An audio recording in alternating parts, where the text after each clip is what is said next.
plateau Vérité et Justice pour Dabou Boukari. Cela fait 32 ans que des étudiants des organisations de défense des droits de l'homme luttent pour que justice lui soit rendue à cet étudiant en 7e année de médecine, assassiné suite à une grève. Alors aujourd'hui, c'est chose faite. Le verdict est tombé ce mercredi, hier mercredi, et je reçois ce soir le président de l'UGEP, M. Fousséni Sourabié, pour mieux en parler. Bonsoir, M. Sourabié. Bonsoir. Bienvenue sur ce plateau. Merci. Alors, l'UGEP a été au premier plan pour que justice soit rendue à Dabou Boukari. Alors, 32 ans après, l'affaire a connu son dénouement hier, mercredi. Alors, êtes-vous satisfait du verdict? Bon, déjà, il faut dire que, comme nous l'avions dit la dernière fois sur votre plateau, et la programmation du procès, déjà, c'était une victoire d'État pour nous. Ça montre effectivement que la lutte que les étudiants ont menée pendant 32 ans, comme vous venez de dire, n'a pas été une lutte vaine. Également, que ce que le peuple burkinabé a mené comme lutte contre l'impunité et pour les libertés aussi n'a pas été vaine. Donc déjà, c'est une victoire d'État pour nous. Maintenant, c'est des décisions qui ont été données. Nous ne saurons dire si nous sommes satisfaits. Nous saurons dire si nous sommes satisfaits ou pas. Mais ce que nous pensons, c'est qu'effectivement, il va falloir qu'on puisse travailler à ce que ces décisions de justice là puissent être appliquées. D'accord. Alors, comment vous avez trouvé le déroulement du procès de façon générale? Bon, nous avons trouvé qu'il n'y a pas une situation particulière. Nous avons constaté, effectivement, nous avons suivi le procès du début jusqu'à la fin. Les débats ont été menés et à la suite des débats, naturellement, la Cour a tranché. Alors, ok, pour un des avocats de la défense, il trouve que les politiques ont joué un rôle très obscur dans cette affaire, Dabou Boukari, notamment son assassinat. Alors, il dit qu'il remarque avec regret qu'aucun civil n'a été inculpé. Alors, qu'est-ce que cela vous suscite comme réaction? Bon, c'est déjà dire qu'effectivement, il y a eu des choses, certaines personnes qui auraient pu comparaître effectivement en tant qu'accusés, parce que depuis longtemps, au niveau de notre organisation, par exemple, nous avons tenu un certain nombre de personnes comme étant responsables des événements de mai 1990 qui ont conduit à l'assassinat de notre camarade Dabou Boukari, dont Salifou Diallo. Effectivement, lors des débats, il y a des questions quand même qui ont été relevées et qui portent à croire effectivement que les politiques avaient l'air main dans cette question d'assassinat de notre camarade en mai 1990. Mais ça fait quoi, vous, en tant qu'étudiant aujourd'hui, vous êtes arrivé à peine sur le campus, les premiers mots que vous avez reçus, c'est justice pour vérité et justice pour Dabou Boukari. Et le rapport avec l'administration universitaire et tout ça, comment vous qualifiez vraiment, quel commentaire vous pouvez faire vraiment sur le rectorat en son temps, un des étudiants qui disparaît, après on apprend sa mort, et visiblement l'université n'a pas réagi officiellement en son temps. Alors c'est tout à fait logique puisque c'est une répression qui a été organisée par le pouvoir du Front populaire en place. Parce que ce qu'il faudrait rappeler aussi, c'est que le pouvoir du Front populaire a toujours voulu effectivement asseoir son pouvoir par la violence, comme d'ailleurs elle est venue à travers la violence, et notamment à travers les coups d'État les plus sanglants de l'histoire de notre pays qui a conduit à l'assassinat de Thomas Sankara et de ses compagnons. Donc, dans cette logique, dans cette dynamique, le pouvoir du Front populaire était dans la dynamique effectivement de faire en sorte que toutes les voix discordantes au pouvoir devraient être éteintes. Donc voilà pourquoi, lorsque les étudiants ont voulu réclamer de meilleures conditions de vie et d'études, il y a effectivement une répression barbare qui a été abattue sur ces derniers-là et qui a conduit à la mort de Dabou Boukari.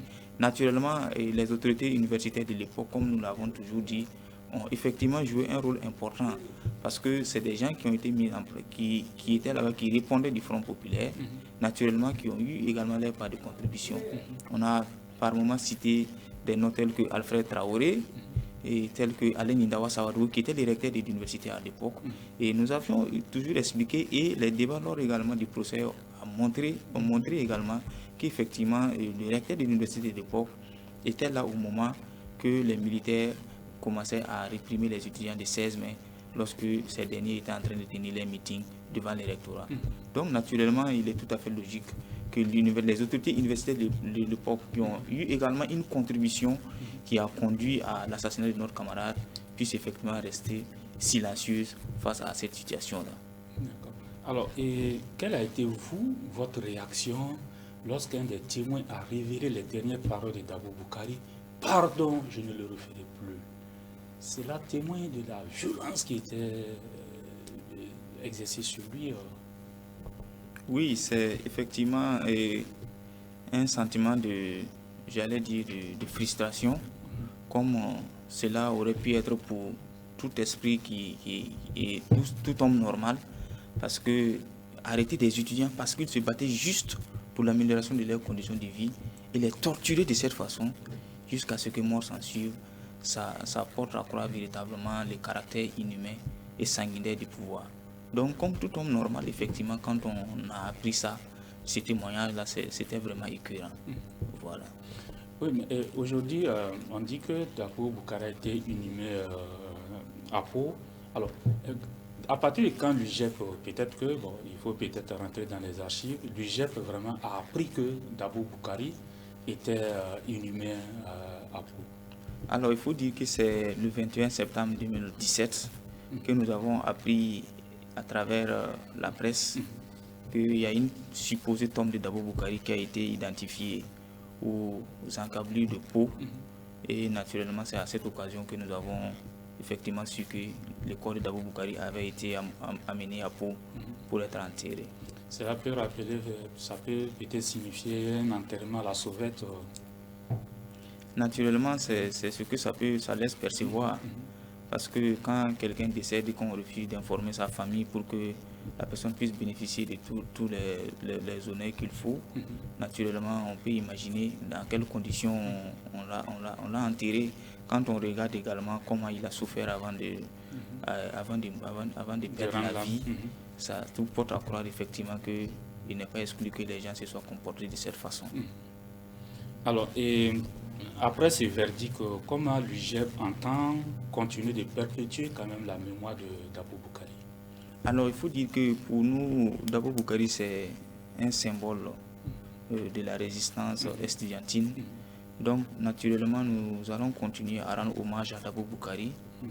Et parce que lorsque nous commémorons la journée de l'étudiant burkinabé, parce qu'il faut le rappeler, à notre 14e congrès, au niveau de l'Union générale des étudiants burkinabés, on a institué le 19 mai comme la journée de l'étudiant burkinabé, à quelle occasion, naturellement, les différentes sections du Niger mènent des activités entrant dans le cadre, notamment à l'époque d'exiger la vérité et la justice pour Dabo Boukari, pour rendre hommage à Dabo Boukari, mais c'était une façon également d'interpeller les autorités de l'époque pour qu'effectivement les gens puissent comprendre que nous n'accepterons pas que ce genre de crimes puissent être commis dans notre pays, particulièrement au niveau de l'université.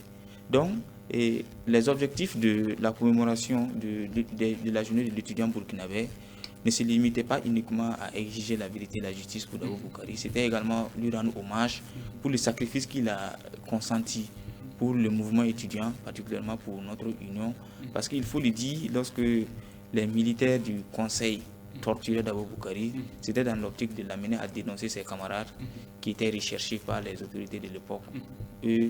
L'objectif était de décapiter notre organisation, notamment la liquidation de notre organisation. Donc il est tout à fait logique qu'on puisse lui rendre hommage. Également, c'est de travailler de sorte à ce que cet esprit de résistance et de sacrifice-là puisse être perpétué au niveau de la jeunesse et particulièrement au niveau de la jeunesse estudiantine.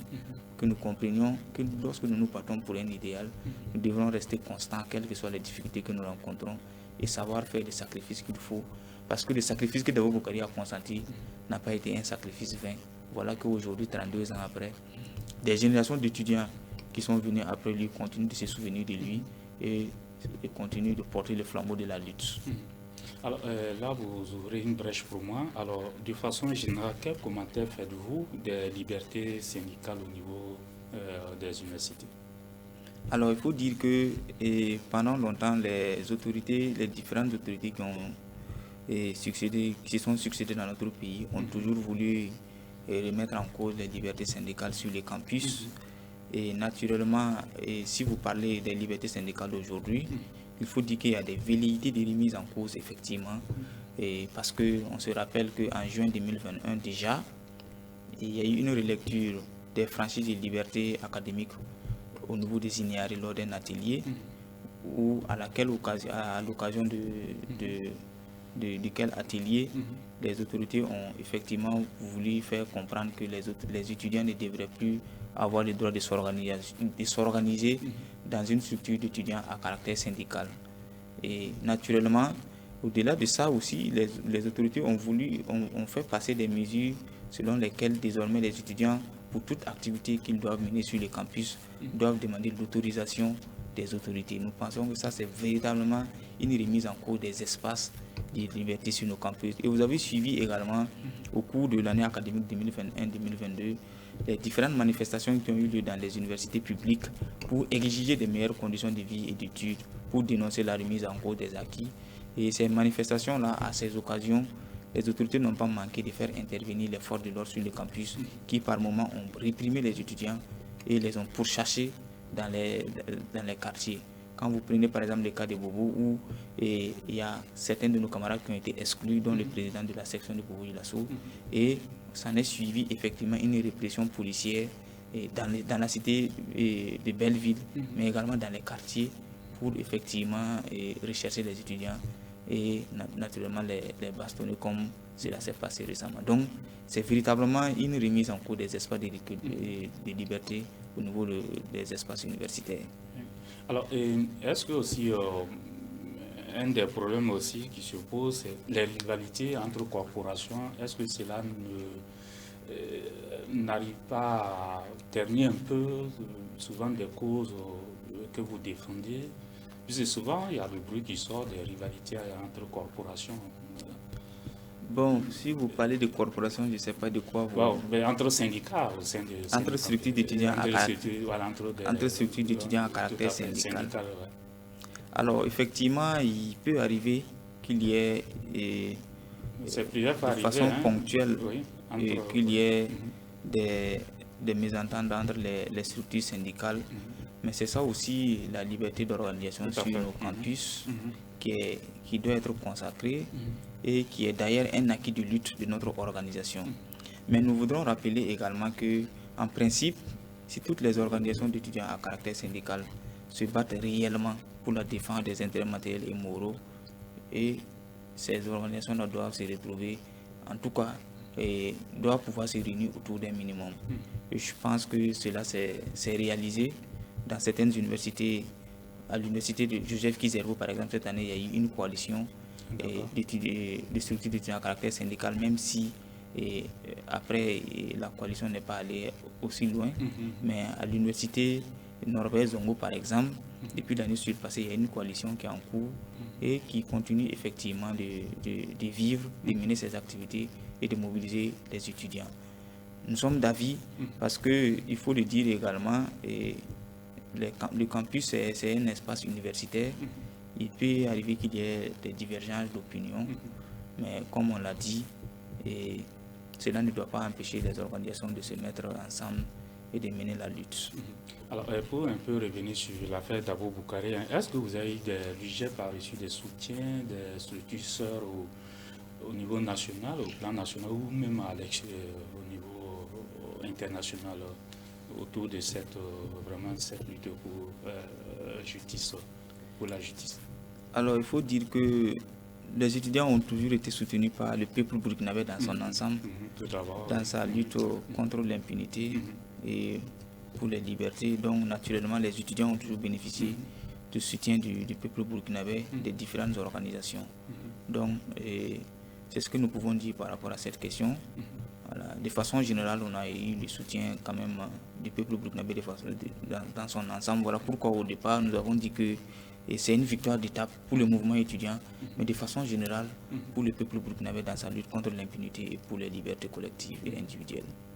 Mais pas de soutien de l'extérieur de façon formelle autour de cette lutte? Oui. Il n'y a pas... Oui, allez-y. Oui, en fait, ce que nous sommes en train de dire, oui, il y a des organisations également qui effectivement soutiennent les idéaux que nous défendons, notamment la question de la lutte contre l'impunité et ainsi de suite. Voilà. Donc il y a d'autres organisations forcément qui également soutiennent. Peut-être que c'est pas aussi de façon pratique comme on pourrait l'imaginer, mais naturellement, quand vous battez pour une cause juste partout dans le monde, effectivement, il peut arriver que vous ayez effectivement du soutien. Maintenant, c'est la matérialisation du soutien, peut-être que les gens peuvent discuter de cela. Alors, revenant sur les conditions de vie et d'études des étudiants, alors quel est le vrai problème des décrochages selon vous des promotions? Alors, le décrochage des promotions consiste à faire en sorte qu'il y ait deux promotions en réalité dans un même L, comme on le dit. Comme c'est le système licence, master, doctorat par exemple. Ça veut dire que de façon pratique, c'est quoi? C'est comme si vous avez des bacheliers de 2021 qui ont effectué leur rentrée, par exemple, en avril, et qu'en octobre, ces bacheliers-là n'ont pas encore fini, le S1 et le S2. Alors il se trouve que l'autorité, comme il y a eu des nouveaux bacheliers en 2022, demande à faire rentrer, ou du moins faire rentrer une nouvelle promotion. Et ces deux promotions vont évoluer parallèlement. Pendant que les bacheliers 2021 seront en première année, les bacheliers 2022 également seront en première année. Donc ces deux promotions vont évoluer de façon parallèle. Cela voudrait dire qu'il n'y a plus de lien entre la promotion de 2021 et la promotion de 2022. Ça voudrait dire tout simplement que celui qui est dans la promotion de 2021, si par malheur il reprend son année académique, il ne pourra plus reprendre avec la promotion de 2022. Et quand on regarde également ce décrochage qui est présenté comme étant la solution au retard académique, on se rend compte qu'il y a une incohérence. Parce que le problème du retard académique s'explique par beaucoup de raisons. Il y a la question du manque d'enseignants qui fait en sorte qu'il y a des difficultés pour mettre en place des jurys de correction. Il y a également la question des infrastructures. Et vous imaginez par exemple si dans une filière comme histoire ou philosophie par exemple, où les étudiants il y a 5 promotions en licence. C'est-à-dire qu'il y a la promotion de 2019 qui est en licence, la promotion de 2020 qui est en licence, la promotion de 2021 également qui est en licence. Ça veut dire que en première année de licence, je veux dire, que toutes ces promotions n'ont pas encore fini les premières années. Donc, si par exemple l'autorité décide de faire entrer les bacheliers de 2022 en octobre, les infrastructures par exemple que ces promotions-là devraient utiliser, ces promotions vont partager avec la nouvelle promotion qui vient. Donc ça fait que ça ne résout pas le problème. Et c'est le même nombre d'enseignants qui n'évoluent pratiquement pas. Donc du coup, c'est comme si on déplaçait les problèmes. Voilà pourquoi nous disons que le décrochage n'est pas la solution au problème. Au contraire, le décrochage va davantage aggraver la situation, les conditions académiques des étudiants. Mais là, quelle solution? Puisque pour appuyer ça, est-ce que... La solution est toute simple. J'ai donné un peu les raisons qui font en sorte qu'il y ait des retards. Le manque d'infrastructure. Voilà. Il faut que l'autorité travaille effectivement à réunir des conditions pour qu'on ait assez d'infrastructures qui soient en phase avec le nombre d'étudiants qui viennent au campus. Le nombre d'étudiants qui viennent au campus. Il faut qu'on ait également du personnel pour effectivement s'occuper et prendre en charge des tâches en rapport avec les étudiants qui viennent sur le campus, notamment en termes d'enseignants, en termes de personnel ATOS et ainsi de suite. Et il faudrait également qu'on améliore les conditions de vie des étudiants. Voilà. Donc, pensons que si ces conditions sont réunies, on peut avancer. Au-delà de ça, c'est qu'il y a le système LMD également qui est venu aggraver la situation. Donc, notre revendication depuis longtemps, depuis 2014, c'est la suspension du LMD. Parce que le LMD est tellement exigeant qu'aujourd'hui, les conditions ne sont pas réunies dans nos différentes universités publiques pour l'appliquer. Voilà pourquoi nous pensons qu'il faut suspendre d'abord le LMD et en attendant de réunir les conditions de son application. Mais là, est-ce qu'en même temps aussi, on ne sera pas en désaffage avec le monde globalisé, en fait, du point de vue académique? Tout le monde, toutes les universités sont allées à LM2, au système LMD. Est-ce que si au bouquin on suspend, il n'y aura pas encore des difficultés d'intégration d'emploi, etc. Oui, très souvent, oui, très souvent c'est cet argument qui est avancé. Par les autorités, mais pour nous, c'est un argument qui ne tient pas du tout. D'abord, premièrement, le Burkina Faso ne forme pas ses étudiants pour le monde global. Le Burkina Faso doit former ses étudiants selon les réalités du Burkina Faso, selon les intérêts du Burkina. C'est ça le plus important d'abord.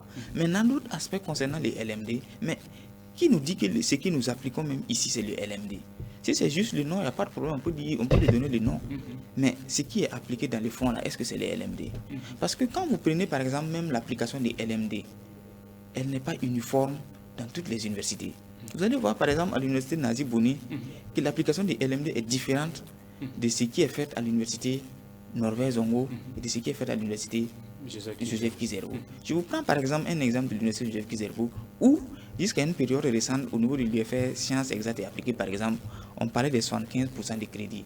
Ça veut dire que si vous validez les 75% des 60 crédits, vous pouviez vous inscrire en année supérieure.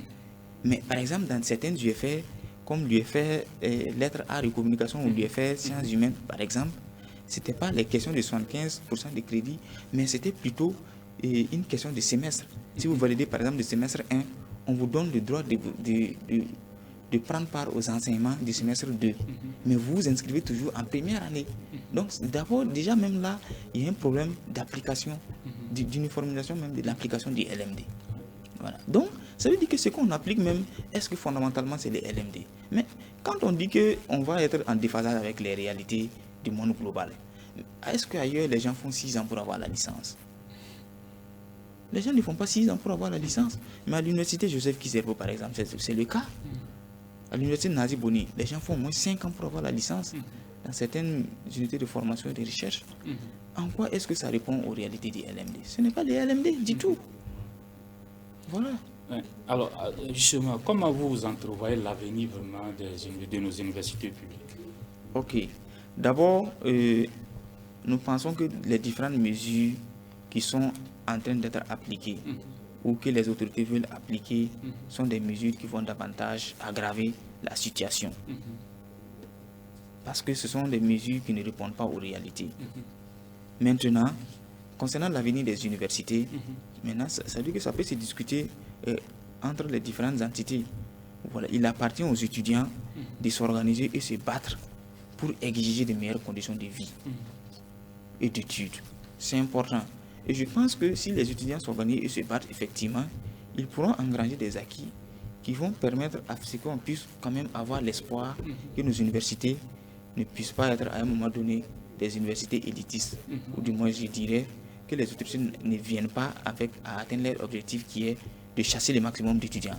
Parce qu'aujourd'hui, le problème de l'université, le problème de nos universités publiques est lié à la question de l'application des programmes d'ajustement structurel qui ont exigé à ce que nos États se désengagent des secteurs sociaux de base. Donc, du coup, il n'y a plus d'investissement au niveau des universités publiques, c'est abandonné. Et on constate effectivement une situation progressive de privatisation de nos universités publiques. Donc, voilà pourquoi nous pensons que l'avenir de nos universités, effectivement, doit se discuter entre les différentes entités.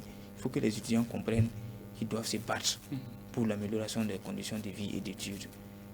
Voilà. Mais de façon structurelle, et le problème de l'université n'est pas dissociable du problème général que vit le Burkina Faso. Donc, naturellement, pour qu'il y ait un système éducatif performant, il va falloir qu'il y ait également un système politique qui soit performant et qui tienne compte des réalités de notre pays. Alors, nous sommes au terme de cette émission. Est-ce que vous avez quelque chose d'autre à ajouter pour conclure l'émission? Ok, donc ce que nous avons à dire, c'est de féliciter les étudiants pour leur mobilisation à l'occasion du procès qui s'est tenu du 19 au 21. C'est également rendre hommage au peuple burkinabé et à l'ensemble des différentes générations d'étudiants qui se sont succédés sur le campus, qui ont maintenu le flambeau de la lutte pour que la vérité et la justice, pour qu'effectivement il y ait le procès d'Abou Boukari. Et pour terminer, c'est dire également qu'actuellement, effectivement, nous vivons des conditions de vie assez difficiles. Il est important que les étudiants comprennent que pendant longtemps, nos devanciers nous ont laissé une arme Et cette arme-là, c'est l'UGF, l'Union générale des étudiants burkinabés, qui a cette section au plan national qu'on appelle l'Association nationale des étudiants burkinabés. Et nous les appelons à renforcer les rangs de l'ANEF, de notre union, notamment de l'UGF, pour que nous puissions continuer à maintenir le flambeau de la lutte et à défendre nos intérêts matériels et moraux et faire en sorte effectivement que l'université soit accessible aux enfants des couches populaires. Alors, merci bien. Les téléspectateurs, c'est la fin de cette émission. Je rappelle que j'étais avec M. Fousseni Sourabié. Il est le président de l'UGF avec qui nous avons échangé sur le verdict, le procès d'Abou Boukari et aussi des conditions d'études et de vie des étudiants. Bonsoir et on se retrouve très prochainement.